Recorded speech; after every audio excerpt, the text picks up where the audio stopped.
a lot of people, so that's not necessarily good news either. And there's some outdoor events going on across 21 country that could be impacted by the weather. Of course, St. Joe Pickle Festival, there's Splash on the Wabash down in Huntington, and then Lambert Days in Van Wert County and Ohio City, and a little bit closer to home here in Fort Wayne. Of course, we've got Pedal Paddle Play, as well as the Indiana Mac and Cheese Festival. And depending on when you have your outdoor plans, like I said, they could be impacted by rain and thunderstorms. So let's time those out on First Alert Future Track. We're expecting dry conditions through the rest of the morning, and even a little closer to lunchtime, 12 o'clock or so, there may be a stray sprinkle, but overall mostly dry conditions.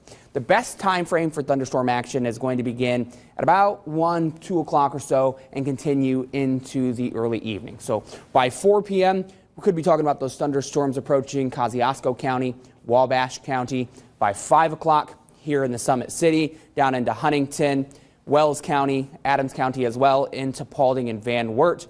And you notice there is quite a bit of red on this map. That indicates some heavier rain intensity. So heavy downpours are possible, as well as 1 or 2 strong to severe thunderstorms. But we're mostly wrapped up by the time 7, 8 o'clock rolls around. So if you have late Saturday night plans, those should be mostly dry. Now, the Storm Prediction Center has placed everybody across 21 country under a level 2 out of 5 risk for severe storms. It is on the lower end, but it's a slightly elevated risk for severe storms. Our primary concern for any storm that turns severe will be strong damaging winds, as well as some isolated flooding. That's because the ground is so dry and we've got a lot of moisture in the atmosphere, so heavy downpours are possible. But I also want to note as well, tornado hail, not out of the question, it's just a lower risk. So just keep in mind this information about how to receive alerts, just in case a severe thunderstorm warning is issued this afternoon. Make sure to have the 21Alive First Alert Weather app downloaded and have the sound on your phone turned on, as well as if you have a weather radio, make sure that's on as well. And just a reminder, unless you're watching a live stream, social media is not the best way to receive severe weather alerts. Now let's walk through the second half of the weekend. Sunday could feature a few scattered rain showers, isolated thunderstorm, but the chance is a little bit lower. You can see there's a few showers on Sunday morning and then a lot of dry time with a few more showers popping up in the afternoon on Sunday. So neither today nor Sunday going to be a complete washout, but there will be times that you want the umbrellas.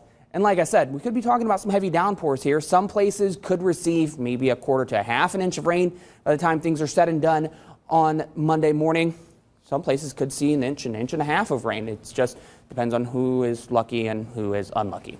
Temperatures for today climbing up into the mid 80s for the highs. We've got 83 on Sunday. That heat is going to start to build in. You're going to notice this red starting to approach us. By Wednesday, we're talking temperatures in the low 90s with feels like temperatures potentially near 100 degrees. And we've issued first alert weather days for Wednesday and Thursday because of the heat. And you can see we watching Friday as well as potentially another day where we could see feels like temperatures at, if not slightly above, 100 degrees. So it's not just the thunderstorms that we want to pay attention to today, but we want to give you the first alert about that heat that's coming next week. Oh yeah, and we are not, we are aware of that heat. We've had these first alert weather days before with the heat and humidity, and it's all coming back. I just want it to be fall. I know. Oh, we're so close. We're almost there. This month's gone by fast. Oh, man.